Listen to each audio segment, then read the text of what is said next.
सपनों के से दिन, सपनों के से दिन, उसका शेषांश। प्री बोर्ड की तैयारी हो रही है, डेट के इंतजार में मत रहिए आप लोग। Yes ma'am.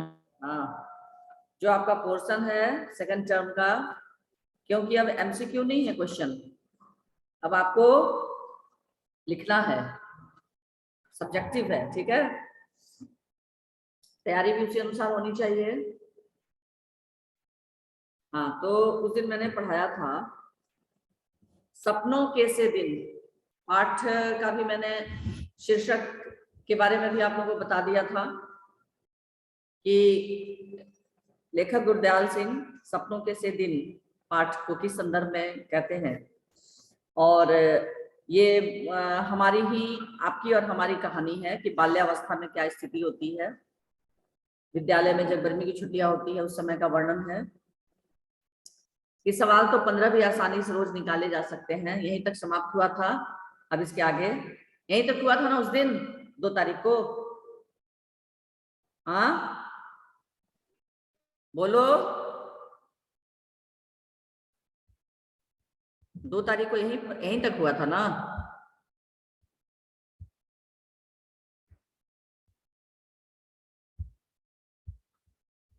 आप लोग शांत क्यों हैं, कुछ जवाब क्यों नहीं दे रहे हैं?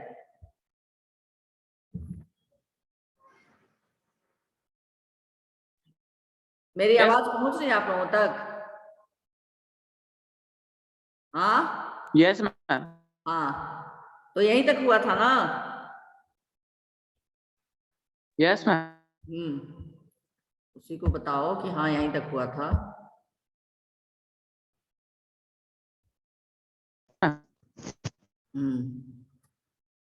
तो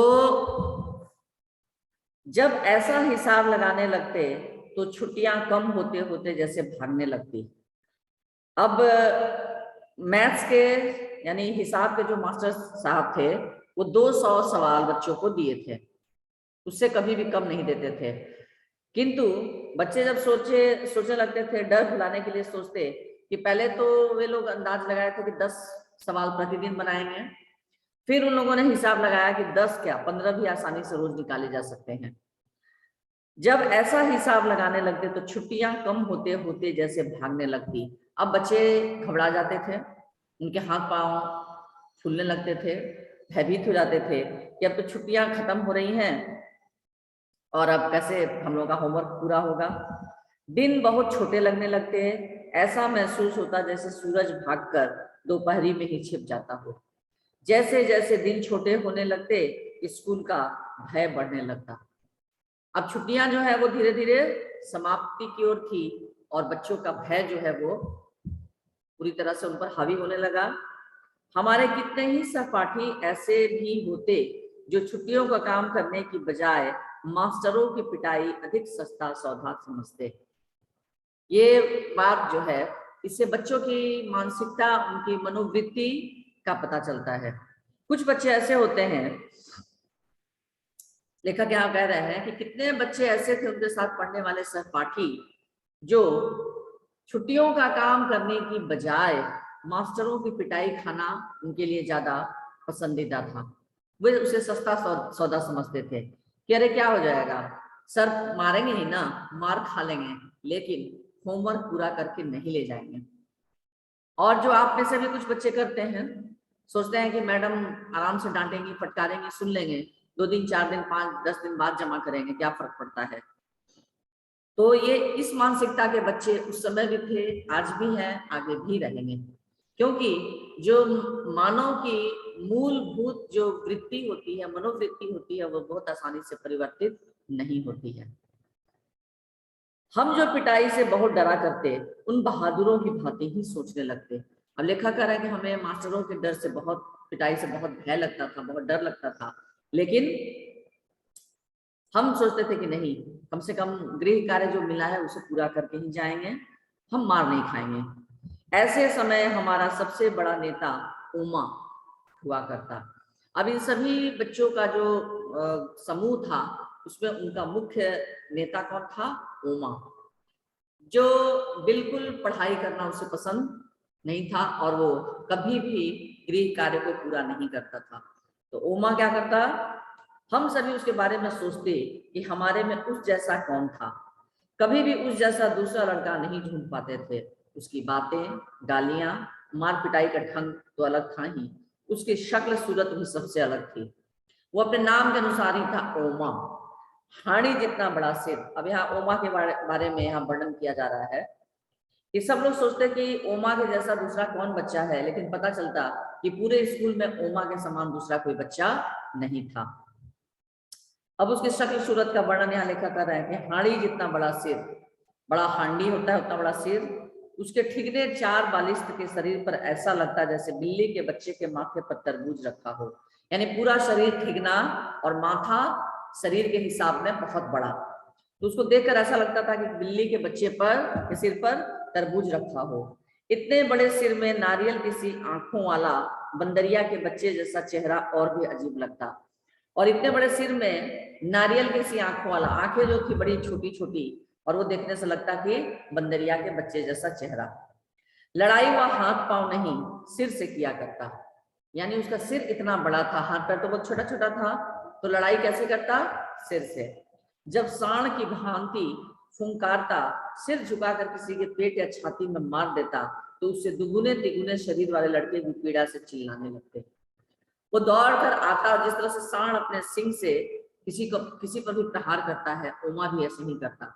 उससे दुगुने तिगुने शरीर वाले जो बच्चे थे वो दर्द से बिलबिलाने लगते जब ओमा दौड़ कर आता और अपने सिर से किसी के पेट में प्रहार करता। तो हमें डर लगता कि किसी की छाती की पसली ही न तोड़ डाले।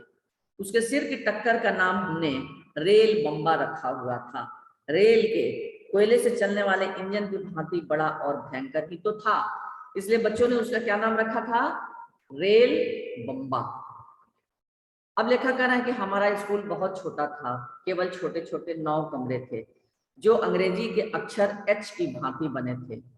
दाईं और पहला कमरा हेडमास्टर श्री मदन मोहन शर्मा जी का था, जिसके दरवाजे के आगे हमेशा चिक लटकी रहती। चिक का क्या अर्थ होता है बच्चों, बताइए,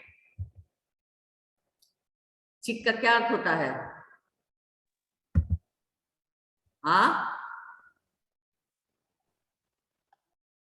कोई बताओ। हाँ, चिक का क्या अर्थ होता है? क्या बात है, आप लोग कोई जवाब नहीं दे रहे हो? चिक, सूची। चिक का क्या अर्थ होता है? इसमें चिक का क्या होगा? जिसके दरवाजे के आगे हमेशा चिक लटकी रहती। चिक का यहाँ पर क्या, चिक किस संदर्भ में है? चिक का अर्थ क्या है यहाँ, नहीं पता? पर्दा। स्कूल की प्रेयर, प्रार्थना के समय वह बाहर आते और सीधी कतारों में कद के अनुसार खड़े लड़कों को देख उनका गोरा चेहरा खिल उठता। अब यह प्रधानाचार्य के बारे में बातें हो रही है, श्री मदन मोहन शर्मा के बारे में, नाम याद रखेंगे आप लोग। वो जब प्रार्थना के समय आते और सीधी कतारों में कद के अनुसार खड़े लड़कों को, कद के अनुसार यानी छोटे बच्चे आगे और अपनी अपनी हाइट, कद के हिसाब से सारे बच्चे सीधी लाइन में खड़े रहते, तो खड़े लड़कों को देखकर उनका चेहरा गोरा था और वो प्रसन्न चित्त हो जाते, बड़े खुश हो जाते। सारे अध्यापक लड़कों की तरह ही कतार बांध कर उनके पीछे खड़े होते। केवल मास्टर प्रीतम चंद, पीटी सर का नाम था मास्टर प्रीतम चंद, लड़कों की कतारों के पीछे खड़े खड़े यह देखते कि कौन सा लड़का कतार में ठीक नहीं खड़ा। और मास्टर प्रीतम चंद की यहाँ पर व्याख्या हो रही है। मास्टर प्रीतम चंद बहुत ही कठोर और अनुशासित शिक्षक थे और बच्चों को भी वो चाहते थे कि बच्चे भी अनुशासित रहें। तो इसलिए प्रीतम चंद क्या करते थे कि बच्चों के पीछे कतार में खड़े होकर यह देखते कि कोई बच्चा सीधी कतार में खड़ा है या नहीं। उनकी घुड़की तथा ठुड्डों के भय से हम सभी कतार के पहले और आखिरी लड़के का ध्यान रखते, सीधे कतार में बने रहने का प्रयत्न करते, और बच्चे बड़े उनसे भयभीत होते थे, डरते थे, क्योंकि वो अपने पैर की बूटों से बच्चों के पैरों पर प्रहार करते थे। अगर कोई बच्चा सीधा नहीं खड़ा होता, टेढ़ा खड़ा होता, तो पैर से प्रहार करते। इसलिए बच्चे बड़े भयभीत रहते और सब बच्चे एक दूसरे को ध्यान रखते कि कहीं कोई टेढ़ा तो नहीं खड़ा है। सीधी कतार के साथ साथ हमें यह ध्यान भी रखना होता था कि आगे पीछे खड़े लड़कों के बीच की दूरी भी एक सी हो। ये नहीं कि कोई बच्चा जो है बीच में जो दूरी ज्यादा है, फिर कुछ बच्चों की दूरी कम है, ये ध्यान भी रखना पड़ता था कि सभी बच्चों के बीच की दूरी बराबर हो। सभी लड़के उस पीटी से बहुत डरा करते थे, क्योंकि उन जितना सख्त अध्यापक न कभी किसी ने देखा न सुना था। यदि कोई लड़का अपना सिर भी इधर उधर हिला लेता या पांव से दूसरी पिंडली खुजलाने लगता, तो वह उसकी ओर बाघ की तरह झपट पड़ते और खाल खींचने के मुहावरे को प्रत्यक्ष करके दिखा देते। खाल खींचना मुहावरा है यानी मार कर चमड़ी उधेड़ देना। तो वे इस मुहावरे को पूरा करने में जरा भी समय नहीं लगाते, इसलिए बच्चे बहुत उनसे डरते थे। बात सबको समझ में आ रही है? Yes ma'am. पीटी सर की यहाँ पर बात हो रही है। इसके पहले किसकी बात हुई? किस लड़के की बात हुई? ओमा के बारे में। इसके बाद पीटी सर, पीटी मास्टर प्रीतम चंद, परंतु हेड मास्टर मदन मोहन शर्मा जो हैं बिल्कुल उलट स्वभाव के थे। वह 5वीं और 8वीं श्रेणी को अंग्रेजी स्वयं पढ़ाया करते थे, यानी कक्षा 5 और कक्षा 8वीं के बच्चों को वो अंग्रेजी के, क्योंकि हर हेड मास्टर चाहे वो प्रिंसिपल जब बन जाता है या हेड मास्टर रहता है, कोई ना कोई तो विषय उनका भी रहता है जिस विषय से वो आगे भी पढ़ाई किए होते हैं। तो यहाँ ये जो हेड मास्टर साहब थे वो अंग्रेजी विषय को पढ़ाते थे। हमारे में से किसी को भी याद न था कि वे 5वीं श्रेणी में कभी भी उन्हें किसी गलती के कारण किसी की चमड़ी उधेड़ते देखा या सुना हो। अब बच्चे कह रहे हैं कि हम लोगों को कभी याद नहीं है कि 5वीं श्रेणी में कभी किसी बच्चे को उन्होंने मारा हो या देखा हो या सुना हो। चमड़ी उधेड़ना हमारे लिए बिल्कुल ऐसा शब्द था जैसे हमारी सरकारी मिडिल स्कूल का नाम, यानी चमड़ी उधेड़ना पीटी सर हमेशा बोला करते थे और ऐसा लगता था कि स्कूल का नाम ले रहे हैं। हर बात के पीछे वो चमड़ी उधेड़ देंगे बोलते थे। अधिक से अधिक वह गुस्से में बहुत जल्दी जल्दी आंखें झपकाते, अपने लंबे हाथ की उल्टी उंगलियों से एक चपट हमारी गाल पर मार देते, तो मेरे जैसे सबसे कमजोर शरीर वाले भी सिर झुकाकर मुंह नीचे किए हंस देते। वह चपत तो जैसे हमें भाई भीखे की नमकीन पापड़ी जैसे मजेदार लगती, जो तब पैसे की शायद 2 आ जाया करती। अब हाथों को ऐसे उल्टा करके गाल पे ऐसे करके बच्चों को थपकी के रूप में उंगलियों से मारते, तो भला किसी बच्चे को इससे क्या चोट लगेगी? तो बच्चे क्या करते, लेखक अपने बारे में बता रहे हैं कि मैं शारीरिक रूप से बहुत कमजोर था और इसीलिए मैं सभी जो शिक्षक मारते थे उनसे बहुत भयभीत रहता था, और प्रधानाध्यापक की मार तो हम लोगों को नमकीन की तरह लगती। यानी सभी बच्चे इस बात के इंतजार में रहते थे कि सर मारे हम लोगों को। मारते भी कैसे थे? हाथ को उल्टा करके और उंगलियों से ऐसे। तो इस तरह से वो नमकीन पापड़ी के समान बच्चे मजेदार बच्चों को लगती, और सब बच्चे उनके इस तरह के मार के इंतजार में रहते कि हम प्रधानाध्यापक हम लोग को इस तरह से मारें। परंतु तब भी स्कूल हमारे लिए ऐसी जगह न थी जहां खुशी से भागे जाए। अब लेखक कर रहे हैं अपनी बाल्यावस्था की मानसिकता के बारे में बता रहे हैं कि इतना सब कुछ होने के बावजूद एक पीटी सर को यदि छोड़ दिया जाए तो बाकी स्कूल में कोई ऐसा खूंखार शिक्षक नहीं थे। प्रधानाध्यापक भी बहुत अच्छे थे, लेकिन फिर भी लेखक कह रहे हैं कि वह ऐसा स्थान नहीं था जहां कोई भी बच्चा खुशी से जाए। जैसे अमूमन आप लोग भी करते हैं, स्कूल वो जगह है जहां पर जाकर पढ़ना पड़ेगा, है ना? तो पढ़ना कौन चाहता है? इसलिए पहली कच्ची श्रेणी से लेकर चौथी श्रेणी तक केवल 5-7 लड़कों को छोड़ हम सभी रोते चिल्लाते ही स्कूल जाया करते, जो कि आज के मॉन्टेसरी स्कूल जो है उसमें एकदम 2.5 साल से 3 साल के जो बच्चे हैं जिनके माता पिता उनको रोते हुए छोड़कर चले आते हैं। लेकिन जब लेखक ये कह रहे हैं तो पहली कच्ची श्रेणी से लेकर चौथी श्रेणी तक, यानी उस समय बच्चे पहली कक्षा से लेकर चौथी श्रेणी तक रोते थे, लेकिन उसमें भी केवल 5-7 लड़कों को छोड़ केवल 5-7 लड़के थे जो चुपचाप स्कूल चले जाते थे, लेकिन बाकी सब रोते चिल्लाते ही स्कूल जाया करते। परंतु कभी कभी ऐसी स्थितियों के रहते स्कूल अच्छा भी लगने लगता। अब लेखक कह रहे हैं कि ये तो हो गई कि कोई जाना नहीं चाहता है, लेकिन कभी कभी ऐसी विषम परिस्थितियों के होने के बावजूद भी हमें स्कूल कभी कभी अच्छा लगता। वो समय कौन कौन सा था? जब स्काउटिंग का अभ्यास करवाते समय पीटी साहब नीली पीली झंडियां हाथों में पकड़ाकर 1 2 3 कहते, झंडियां ऊपर नीचे दाएं बाएं करवाते तो हवा में लहराती और फड़फड़ाती झंडियों के साथ खाकी वर्दियों तथा गले में 2 रंगे रुमाल लटकाए अभ्यास किया करते। यानी झंडियां रंग बिरंगी दे दी जाती है और बच्चे उसे ऊपर नीचे करते, गले में रुमाल लटकाकर जब स्काउट की तैयारी किया करते, अभ्यास किया करते। लेखक कह रहे हैं कि उस समय स्कूल जाना बड़ा अच्छा लगता था। हम कोई गलती ना करते तो वह अपनी चमकीली आंखें हल्के से झपकाते और कहते, शाबाश, वेल बिगिन अगेन, 1 2 3 3 2 1।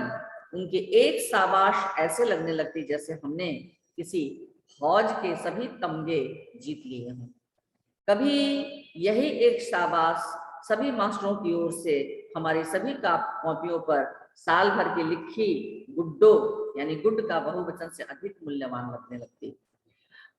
ऐसा ये सही बात है बच्चों कि जो शिक्षक या शिक्षिका बहुत स्ट्रिक्ट होते हैं, बहुत जिनका तथाकथित नाम आप लोग रखते हैं खड़ूस, वे शिक्षक या शिक्षिका यदि किसी बच्चों को बहुत गुड बोलते हैं, बहुत शाबाश देते हैं, शाबाशी देते हैं, तो बच्चों को लगता है कि अरे इनके मुंह से तो शाबाश निकलवा लेना बहुत बड़ी बात है, बहुत बड़ी जीत है। और तब कोई शिक्षक शिक्षिका यदि कॉपी में गुड लिखे रहते तो वो सारे गुड जो है कम पड़ जाते एक पीटी साहब के सिर्फ एक शाबाश के आगे, यानी सारे गुड जो है वो फीके पड़ जाते। और इनका एक गुड जो है, पीटी साहब का एक शाबाश और एक गुड जो है वो सारे शिक्षकों के गुड पर भारी पड़ जाता। कभी ऐसा भी लगता कि कई साल के सख्त मेहनत से प्राप्त की पढ़ाई से भी पीटी साहब के डिसिप्लिन में रहकर प्राप्त की गुडविल बहुत बड़ी थी। यानी मेहनत से जो आज तक हम लोगों ने पढ़ाई की थी वो सारी बेकार हो जाती किसके सामने, यानी पीटी साहब के जो डिसिप्लिन के सामने अगर एक शाबाश वो कह देते तो वो बहुत बड़ी बात होती हम बच्चों के लिए। परंतु यह भी एहसास रहता कि जैसे गुरुद्वारे का भाई जी कथा करते समय बताया करता कि सतगुरु के भय से ही प्रेम जगता है, ऐसे ही पीटी साहब के प्रति हमारी प्रेम की भावना जग जाती। यानी कहा भी गया है कि भय बिन भूत न प्रीति, तुलसीदास का कहना है कि बिना भय के प्रीति नहीं होती है, बिना भय के किसी से प्रेम नहीं होता, यानी प्रेम के लिए भय होना भी जरूरी है। तो लेखक कहते हैं कि ऐसे ही पीटी साहब के प्रति हमारी प्रेम की भावना जाग जाती। या ऐसा भी है कि आपको रोज फटकारने वाला कोई अपना यदि साल भर के बाद एक बार शाबाश कह दे तो वह चमत्कार सा लगने लगता है। हमारी दशा भी कुछ ऐसी हुआ करती, यानी पीटी साहब जो चाहते हम लोग वही काम करते, एकदम सीधी लाइन में खड़े रहते, दूरी बराबर रखते और स्काउट और गाइड के समय जब वो रंग बिरंगी झंडियों को देते और उनके आदेशानुसार ही हम जब 1 2 3 करते 3 2 1 तो बहुत खुश होते और जब वो शाबाश कहते तो हम लोगों का उत्साह और दुगुना हो जाता और तब हमारी कोशिश होती कि और बढ़िया से हम लोग पीटी साहब के सामने, पीटी सर के सामने पीटी करें। हर वर्ष अगली श्रेणी में प्रवेश करते समय मुझे पुरानी पुस्तकें मिला करती। अब लेखक अपनी स्थिति का वर्णन कर रहे हैं। इन पुरानी पुस्तकों से तात्पर्य है कि लेखक के परिवार की आर्थिक स्थिति बहुत अच्छी नहीं थी। उनके परिवार की आर्थिक स्थिति अच्छी न होने के कारण उन्हें नई किताबें कभी नहीं मिलती। तो हमारे हेडमास्टर शर्मा जी एक लड़के को उसके घर जाकर पढ़ाया करते थे। वे धनाढ्य लोग थे, अमीर लोग थे। उनका लड़का मुझसे 1-2 साल बड़ा होने के कारण मेरे से एक श्रेणी आगे रहा। तो प्रधानाध्यापक जाकर जिसके घर ट्यूशन पढ़ाते थे वो बच्चा लेखक से 1-2 साल बड़ा था और इसलिए एक श्रेणी आगे था। हर साल अप्रैल में जब पढ़ाई का नया साल आरंभ होता तो शर्मा जी उसकी 1 साल पुरानी पुस्तकें ले आते। यानी सोचिए शर्मा जी भी इस बच्चे का ध्यान रखते लेखक का, और पुरानी किताबें बिना बताए ही शर्मा जी लाकर इसको दे देते। हमारे घर में किसी को भी पढ़ाई में दिलचस्पी न थी। यदि नई किताबें लानी पड़ती तो जो तब 1-2 रुपए में आ जाया करती तो शायद इसी बहाने पढ़ाई 3री-4थी श्रेणी में ही छूट जाती। अगर नई किताबें लानी पड़ती तो शायद परिवार वाले 3री-4थी के बाद पढ़ने ही नहीं देते। उस समय जबकि किताबें 1-2 रुपए में आती थी, लेकिन परिवार के पास 1-2 रुपए खर्च करना भी बहुत कठिन काम था। लेकिन हेडमास्टर साहब की कृपा से पुरानी पुस्तकें ही मिल जाया करती और लेखक की पढ़ाई में रुचि थी। यह देखकर हेडमास्टर साहब को लगता कि इस बच्चे की पढ़ाई छूटनी नहीं चाहिए। कोई 7 साल स्कूल में रहा तो एक कारण पुरानी किताबें मिल जाना भी था। यानी 7 क्लास तक वो लेखक पहुंचे, इसके पीछे पुरानी किताबों का मिलना ही था। कॉपियों, पेंसिलों, होल्डर या स्याही दवात में भी मुश्किल से 1-2 रुपए साल भर में खर्च हुआ करते। पूरे साल भर बहुत कठिनाई से 1-2 रुपए ही कॉपी, पेंसिल, होल्डर या स्याही दवात में भी खर्च होते। परंतु उस जमाने में 1 रुपया भी बहुत बड़ी रकम हुआ करती थी। 1 रुपए में 1 सेर घी आया करता है, 1 किलो घी 1 रुपए में, और 2 रुपए का 1 मन 40 सेर गंदम। गंदम का अर्थ होता है गेहूं। यहाँ आप लिख लीजिए, जैसे चिक शब्द का अर्थ हुआ पर्दा, ऐसे यहाँ गंदम शब्द का अर्थ है गेहूं। इसी कारण खाते पीते घरों के लड़के ही स्कूल जाया करते। हमारे 2 परिवारों में मैं पहला लड़का था जो स्कूल जाने लगा था। लेखक कह रहा है कि मेरे पूरे परिवार में मैं ही एक लड़का था जो विद्यालय जाता और जो पढ़ाई में जिसकी रुचि थी। लेकिन बाकी जो भी बच्चे विद्यालय जाते वे सब अच्छे खाते पीते घर के, यानी जिनके परिवार के लोग अपने बच्चों के लिए नई किताब, नई कॉपी, है ना, लाने में समर्थवान थे, वही लोग अपने बच्चों को स्कूल भेजा करते। परंतु किसी भी नई श्रेणी में जाने का ऐसा चाव कभी भी महसूस नहीं हुआ जिसका जिक्र कुछ लड़के किया करते। कुछ लड़के तो बैठ के आपस में बात करते कि अरे नई कक्षा में जाने में बहुत अच्छा लगा, मेरे पिता ने नई किताबें ला दी हैं, कि कॉपियां ला दी है, नई बैग आ गई है। लेकिन लेखक को बहुत अच्छा नहीं लगता, अंदर से उन्हें बहुत ज्यादा खुशी महसूस नहीं होती। क्यों? कारण बताइए, क्यों खुशी महसूस नहीं होती थी? उनके पास पुरानी किताबें होती इसलिए। हाँ, क्योंकि सभी बच्चों के पास नई किताबें आती, क्योंकि उनके पारिवारिक स्थिति अच्छी थी उनकी, तो जिसके कारण वो नई किताबें, कॉपियां, नई बैग सब लेकर बहुत खुश होते थे। लेकिन लेखक पढ़ना पढ़ना इनको अच्छा लगता था, इसलिए पढ़ना चाहते थे, पढ़ने के प्रति इनकी रुचि थी। लेकिन किताब कॉपियां इनको पुरानी ही मिलती थी। अजीब बात थी कि मुझे नई कॉपियों और पुरानी पुस्तकों में से ऐसी गंध आने लगती कि मन बहुत उदास होने लगता था। कॉपियां तो किसी तरह से नहीं मिल जाती थी, लेकिन किताबें पुरानी ही रहती थी। और लेखक को गंध तो नहीं आती है पुरानी किताबों में से, लेकिन एक मानसिकता है, बाल सुलभ मानसिकता, चाइल्ड साइकोलॉजी जिसको हम कहते हैं, कि अगर मन में ये भाव है कि हम पुरानी किताबों से पढ़ रहे हैं तो न चाहते हुए भी लगता है कि उसमें से बदबू आ रही है, पुरानी किताबों में से कुछ गंध आ रही है। लेकिन ऐसा होता नहीं है। इसका ठीक ठीक कारण तो कभी समझ में नहीं आया, परंतु जितनी भी मनोविज्ञान की जानकारी है, इस अरुचि का कारण यही समझ में आया कि आगे की श्रेणी में कुछ मुश्किल पढ़ाई और नए मास्टरों की मारपीट का भय भी कहीं भीतर जमकर बैठ गया था। लेखक कह रहा है कि ऐसी बात नहीं है कि पुरानी कॉपी किताब नहीं मिलती थी कॉपियां, लेकिन पुरानी किताबें होती थी, एक तो कारण था ही। लेकिन दूसरा अरुचि का कारण यह भी समझ में आया कि आगे की कक्षा की मुश्किल पढ़ाई यानी कठिन पढ़ाई और नए मास्टरों का मारपीट का भय। जरूरी नहीं था कि जैसे जैसे कक्षाएं ऊंची होती जाएंगी उसमें फिर पुराने शिक्षक ही पढ़ाएंगे, क्योंकि नीचे की कक्षाओं में पढ़ाने वाले शिक्षकों को जरूरी नहीं है कि ऊंची कक्षाओं में भेजा जाए। तो बच्चों से सुन कर भी उनके मन में यह भय बैठ गया था कि ऊंची कक्षाओं में पढ़ाने वाले शिक्षक मारते पीटते भी हैं। तो ये एक डर था जिसके कारण लेखक को पढ़ना और स्कूल जाना कभी कभी अरुचिकर लगता, यानी बहुत ज्यादा इंटरेस्ट उनको नहीं होता। सभी तो नए न होते थे, परंतु 2-3 हर साल ही वह होते जो कि छोटी श्रेणी में नहीं पढ़ाते थे। सभी शिक्षक जो है नए नहीं होते थे, कुछ नए होते थे। कुछ शिक्षक ऐसे थे जो छोटी कक्षाओं में, छोटी श्रेणी में नहीं पढ़ाते थे। कुछ ऐसी ही भावना थी कि अधिक अध्यापक एक साल में ऐसी अपेक्षा करने लगते जैसे हम हरफन मौला हो गए हैं। हरफन मौला मतलब होता है पारंगत, विद्वान, हर विद्या में माहिर। अब लेखक कह रहे हैं कि कुछ ऐसी ही भावना थी कि अधिक अध्यापक एक साल में ऐसी उम्मीद करने लगते थे अध्यापक कि बच्चे जो हैं वो हरफन मौला हो गए हैं। अरे बच्चे तो बच्चे ही होते हैं, हर विषय में कैसे तेज हो जाएंगे, हर विषय में कैसे जवाब देंगे सही सही। यदि उनकी आशाओं को पूरे नहीं हो पाते तो कुछ तो जैसे चमड़ी उधेड़ देने को तैयार रहते। अब लेखक कर रहे हैं कि कुछ शिक्षक शिक्षिकाएं ऐसे भी थे कि जो जवाब न देने पर चमड़ी उधेड़ देने के लिए एकदम तैयार रहते, तत्पर रहते और उधेड़ भी देते। इन्हीं कुछ कारणों से केवल किताब कॉपियों की गंध से ही नहीं, बाहर के बड़े गेट से 10-15 गज दूर स्कूल के कमरों तक रास्ते के दोनों ओर जो अलियार के झाड़ उगे थे उनकी गंध भी मन उदास कर दिया करती। लेखक कह रहा है कि अलियार के वृक्षों की गंध बड़ी अच्छी होती है, लेकिन मन में जब दुख रहता है तो कोई भी बाहरी सुगंध, बाहरी दृश्य मन को नहीं भाता है।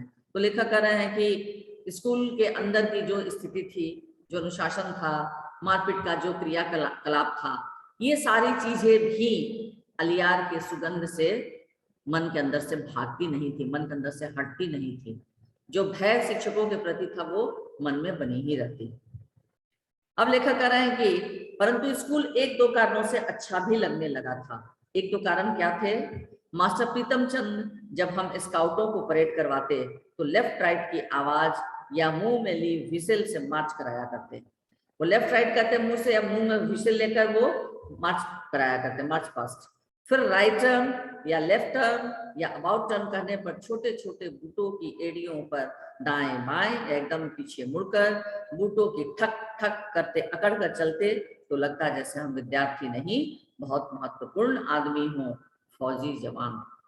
जिस तरह से फौजी लोग चलते हैं, देखिएगा उनकी बूटों की आवाज, उनके चलने की आवाज सब एक जैसे पंक्तिबद्ध, आगे पीछे नहीं, एकदम एक साथ वो चलते हैं और ठक ठक की आवाज। तो ये बच्चे कह रहे हैं, लेखक कह रहे हैं कि जब प्रीतम चंद, मास्टर प्रीतम चंद हम लोगों को परेड कराते थे तो उस समय लेफ्ट राइट करते या व्हिसल बजाकर हम लोग को मार्च पास्ट कराया करते। कभी राइट टर्न करते, कभी लेफ्ट टर्न करते, कभी अबाउट टर्न करते, और छोटे छोटे बूट पहने हुए हम लोग अपने एड़ियों से जब चलते और ठक ठक की आवाज होती, उस समय हम लोग अपने आप को बहुत ही महत्वपूर्ण समझा करते। अब लेखक आगे कह रहे हैं कि दूसरे विश्व युद्ध का समय था, परंतु हमारी नाभा रियासत का राजा अंग्रेजों ने 1923 में गिरफ्तार कर लिया था और तमिलनाडु में कोडाईकनाल के में ही जंग शुरू होने से पहले उसका देहांत हो गया था। उस राजा का बेटा कहते थे अभी विलायत में पढ़ रहा था, इसलिए हमारी देशी रियासत में भी अंग्रेजी की ही चलती थी, अंग्रेज की ही चलती थी। फिर भी राजा के न रहते अंग्रेज हमारे रियासत के गांवों से जबरन भर्ती नहीं कर पाया था। लोगों को फौज में भर्ती करने के लिए जब कुछ अफसर आते तो उनके साथ कुछ नौटंकी वाले भी हुआ करते। ये लेखक बता रहे हैं कि द्वितीय विश्व युद्ध का समय था और उनकी नाभा रियासत का राजा जो था वो उसे अंग्रेजों ने 1923 में गिरफ्तार कर लिया और तमिलनाडु में कोडाईकनाल में ही जंग शुरू होने से पहले उसका देहांत हो गया था। किसका? उस राजा का। तो लेखक कह रहे हैं कि उनका एक बेटा था जो विलायत में पढ़ रहा था, इसलिए हमारे देशी रियासत में भी अंग्रेजों की ही चलती थी और फिर राजा के न रहने से अंग्रेज क्या करते, रियासत के गांवों से जबरन भर्ती नहीं कर पाया। कुछ लोगों को जबरन जबरदस्ती फौज में ले जाकर कुछ अफसर आते थे और अपने साथ कुछ नौटंकी वाले को लेकर आते थे, जो रास्ते में नुक्कड़ नाटक जिसको कहते हैं, तो उस समय उनको नौटंकी वाले कहा करते हैं, कि वो भी हुआ करते थे। वे रात को खुले मैदान में शामियाने लगाकर लोगों को फौज के सुख आराम बहादुरी के दृश्य दिखाकर आकर्षित किया करते। उन अंग्रेजों के साथ ये नौटंकी वाले क्यों आते थे? ये आते थे रात में शामियाना लगाकर और रात में वो नौटंकी दिखाते थे और फौज में कितनी सुख सुविधा है इसके लिए लोगों को आकर्षित करते और गांव में जितने नौजवान थे उनको ले जाकर फौज में भर्ती करने के लिए ये सारी चीजें बताते थे। उनका एक गाना अभी भी याद है, लेखक कह रहे हैं कि कुछ मस्खरे मतलब मजाकिया किस्म के अजीब सी वर्दियां पहने और अच्छे बड़े फौजी बूट पहने गाया करते। कुछ अजीब किस्म के मस्खरे जो तरह तरह का भेष धारण करके अजीब अजीब वर्दियां पहन कर आते, कुछ अच्छे और बड़े फौजी बूट पहन कर क्या गाना गाते, भर्ती हो जा रे रंगरूट भर्ती हो जा रे, अठे मिले से टूटे लीटर। अठे का यहाँ पर देखिए अर्थ दिया हुआ है यहाँ, और टूटे लीटर का अर्थ दिया है टूटे हुए पुराने खस्ता हाल जूते, और उठे का अर्थ दिया है वहां। अब वहां की भाषा में वो लोग गा रहे हैं कि अठे मिले से टूटे लीटर उठे मिलेंदे बूट, भर्ती हो जा रे रंगरूट हो जा रे रंगरूट, अठे पहन से फटे पुराने उठे मिलेंगे सूट, भर्ती हो जा रे रंगरूट।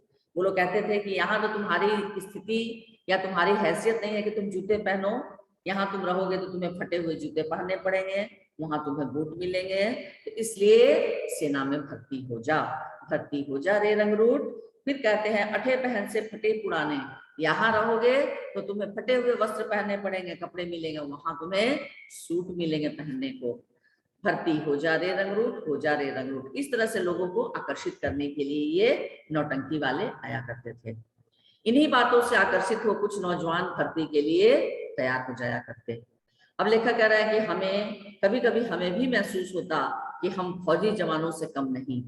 धोबी की धुली वर्दी और पॉलिश किए बूट और जुराबों को पहने, जुराब यानी मोजा, जुराबों को पहने जब हम स्काउटिंग की परेड करते तो लगता हम फौजी ही हैं। यानी उस तरह से जूते मोजे धुली हुई वर्दी पहनकर जब पीटी साहब ठक ठक करते हुए बूटों की आवाज निकलवाते पैरों से, तो हम लोग को भी लगता था कि हम लोग भी फौजी ही हैं। अब यहाँ पर मास्टर प्रीतम चंद की बात हो रही है नेक्स्ट स्टेंजा में। मास्टर प्रीतम चंद को स्कूल के समय में कभी भी हमने मुस्कुराते या हंसते ना देखा था। यानी जब वो स्कूल आते थे तो स्कूल में कोई बच्चा उन्हें ना तो हंसते हुए मुस्कुराते हुए नहीं देखा था। उनका ठिगना कद, दुबला पतला परंतु गठीला शरीर, माता के दागों से भरा चेहरा और बाज सी तेज आंखें, बाज के समान तेज आंखें, खाकी वर्दी, चमड़े के चौड़े पंजों वाले बूट, सभी कुछ भयभीत करने वाला हुआ करता। अब लेखक उनके पूरे बाह्य रूप का वर्णन करते हुए कहते हैं, उनके बूटों की ऊंची एड़ियों के नीचे भी खुरियां लगी रहती, यानी लोहे के छोटे छोटे खुरियां लगी रहती, जैसे तांगे के घोड़े के पैरों में लगी रहती है। अगले हिस्से में पंजों के नीचे मोटे सिरों वाले काले वाले कील ठुके होते, यानी पंजों के नीचे मोटे सिरों वाले अगले हिस्से में कील, लोहे का छोटा छोटा कील ठुका रहता। यदि वह सख्त जगह पर भी चलते तो खुरियों और कीलों के निशान वहां भी दिखाई देते। हम ध्यान से देखते, इतने बड़े और भारी भारी बूट पहनने के बावजूद उनके टखनों में कहीं मोच तक नहीं आती थी। टखनों यानी उनके घुटनों में कहीं कोई मोच या कभी पैर उनका कभी टेढ़ा नहीं हुआ। उनको देखकर यदि हम घर वालों से बूटों की मांग करते तो माँ बाप यही कहते कि टखने टेढ़े हो जाएंगे, सारी उम्र सीधे ना चल पाओगे। अब लेखक बच्चे थे कि जब घर में माता पिता से कहते हैं कि बूट हम लोगों को लाकर दीजिए तो कहते थे कि टखने यानी पैर जो है वो टेढ़े हो जाएंगे। लेकिन ये मास्टर प्रीतम चंद बूट पहने हैं, उसमें खुरियां लगी हुई हैं, लोहे के कील ठुके हुए हैं और तब भी उनके पैर टेढ़े नहीं हो रहे हैं। तो हमारे माँ बाप ऐसी बात क्यों बोलते हैं? मास्टर प्रीतम चंद से हमारा डरना तो स्वाभाविक था, परंतु हम उनसे नफरत भी करते थे। डर और नफरत दो अलग अलग चीजें हैं। डरना यानी किसी के व्यक्तित्व से, किसी के अनुशासन से डरना, वो डरना होता है, और नफरत होता है घृणा करना। यानी मास्टर प्रीतम चंद में कोई ऐसी अच्छाई नहीं थी। एक जब उनके मन मुताबिक बच्चे कार्य करते तो शाबाश कहते, जो कि एक शाबाश के लिए बच्चे तरसते थे, लेकिन ऐसे उनका व्यवहार बच्चों के साथ बहुत ही कठोर और क्रूरता का व्यवहार था। यानी पैर में कील ठुकी हुई है और उसी पैरों से वो बूट से किसी भी बच्चे के पैर पर प्रहार करते, बिना ये सोचे समझे कि इसे बच्चे के पैर में कितनी चोट लगेगी या उसका क्या परिणाम होगा। तो इसलिए बच्चे उनसे बहुत ज्यादा नफरत भी करते थे। कारण तो उसका मारपीट था। हम सभी को, जो मेरी उम्र के हैं, वह दिन नहीं भूल पाया जिस दिन वह हमें चौथी श्रेणी में फारसी पढ़ाने लगे थे। अब लेखक कह रहे हैं कि हम वो दिन को नहीं भूल सकते, उस दिन को जब हम चौथी कक्षा में पढ़ते थे और हमें चौथी श्रेणी में उनको फारसी पढ़ाने के लिए मिला था प्रीतम चंद को। हमें उर्दू का तो तीसरी श्रेणी तक अच्छा अभ्यास हो गया था, परंतु फारसी तो अंग्रेजी से भी मुश्किल थी। अभी हमें पढ़ते एक सप्ताह भी न हुआ होगा कि प्रीतम चंद ने हमें एक शब्द रूप याद करने को कहा। शब्द रूप, धातु रूप आप लोग पढ़े हो ना, तो उसी तरह से फारसी, जो कि हमारी भाषा नहीं है, और उसको पढ़ना और एकदम सही सही जवाब देना ये शायद संभव नहीं था। और आदेश दिया कि कल इसी घंटी में जवानी सुनेंगे। हम सभी घर लौटकर देर रात तक उसी शब्द रूप को बार बार याद करते रहे, परंतु केवल 2-3 लड़के ही थे जिन्हें आधी या कुछ अधिक शब्द रूप याद हो पाया। दूसरे दिन बारी बारी सबको सुनाने के लिए कहा तो एक भी लड़का ना सुना पाया। तभी मास्टर जी गुर्राए, सभी कान पकड़ो। हमने झुककर टांगों के पीछे से बाहें निकालकर कान पकड़े तो गुस्से से चीखे, पीठ ऊंची करो। यानी घुटने के नीचे से पैर को हाथ को निकालकर और कान पकड़ना, झुककर, और वो भी पीठ ऊंची करके खड़ा होना, ये बहुत ही शारीरिक दंड, बहुत ही यातनापूर्ण होता है। इसमें पैर दर्द हो जाते हैं और उस तरह से कान पकड़े पकड़े ऐसे झुके रहना, ये बच्चों के लिए बहुत ही दयनीय और पीड़ादायक स्थिति थी। पीठ ऊंची करके कान पकड़ने से 3-4 मिनट में ही टांगों में जलन होने लगती थी। मेरे जैसे कमजोर तो टांगों के थकने से कान पकड़े हुए ही गिर पड़ते। अब लेखक तो शारीरिक रूप से बहुत कमजोर थे, तो टांगों के थकने से क्या होता है, कान पकड़े हुए ही गिर जाते। जब तक मेरी और हरबंस की बारी आई तब तक हेडमास्टर शर्मा जी अपने दफ्तर में आ चुके थे। जब हमें सजा दी जा रही थी उसके कुछ समय पहले शर्मा जी स्कूल की पूरब की ओर बने सरकारी अस्पताल में डॉक्टर कपलास से मिलने गए थे। यानी स्कूल के अंदर ही एक सरकारी अस्पताल था, उसमें डॉक्टर कपलास थे, उनसे मिलने कौन जा रहे थे, डॉक्टर हेडमास्टर शर्मा जी। वह दफ्तर के सामने की ओर चले आए। आते ही जो कुछ उन्होंने देखा वह सहन नहीं कर पाए। शायद यह पहला अवसर था कि वह प्रीतम चंद की उस बर्बरता को सहन न कर पाए। बहुत उत्तेजित हो गए थे। आज तक तो विद्यालय में जो बच्चों को वो स्काउट और गाइड कराने के वक्त डांटते थे, फटकारते थे, वो तो बर्दाश्त भी कर लिए थे, लेकिन उस दिन जो उन्होंने दृश्य देखा कि कक्षा चौथी के बच्चों को और इस तरह का भयंकर यातनापूर्ण कष्टदायक सजा देखकर वो गुस्सा गए और बोले, what are you doing? Is it the way to punish the students of 4th class? Stop it at once. उन्होंने कहा कि बिल्कुल बंद कीजिए। क्या ये तरीका है चौथी कक्षा के बच्चों को इस तरह की सजा देना? हमें तब अंग्रेजी नहीं आती थी, क्योंकि चौथी कक्षा के बच्चे 5वीं से अंग्रेजी की पढ़ाई शुरू होती थी, तो चौथी तक तो अंग्रेजी नहीं समझे बच्चे, क्योंकि उस समय 5वीं श्रेणी से अंग्रेजी पढ़ानी शुरू की जाती थी। परंतु हमारे स्कूल के 7वीं 8वीं श्रेणी के लड़कों ने बताया कि शर्मा जी ने क्या कहा था, क्या कहते हैं, क्या करते हैं। तब जो 7वीं 8वीं के जो बच्चे थे वे अंग्रेजी समझ जाते थे, तो उन्हीं बच्चों ने इनको बताया कि शर्मा जी ने कहा क्या करते हैं, क्या चौथी श्रेणी को सजा देने का यह ढंग है? इसे फौरन बंद करो। शर्मा जी गुस्से से कांपते बरामदे से ही अपने दफ्तर में चले गए थे। फिर जब प्रीतम चंद कई दिन स्कूल नहीं आए तो यह बात सभी मास्टरों की जुबान पर थी कि हेडमास्टर शर्मा जी ने उन्हें मुअत्तल का अर्थ होता है निलंबित यानी सस्पेंड करके अपनी ओर से आदेश लिखकर मंजूरी के लिए हमारी रियासत की राजधानी नाभा भेज दिया है। क्योंकि अपॉइंटमेंट जो है वो हेडमास्टर साहब के द्वारा नहीं किया गया था, नाभा रियासत की ओर से किया गया था, तो उनके इस क्रूरतापूर्ण व्यवहार को उन्होंने लिखकर भेज दिया कि बच्चों के लिए सही शिक्षक नहीं है। वहां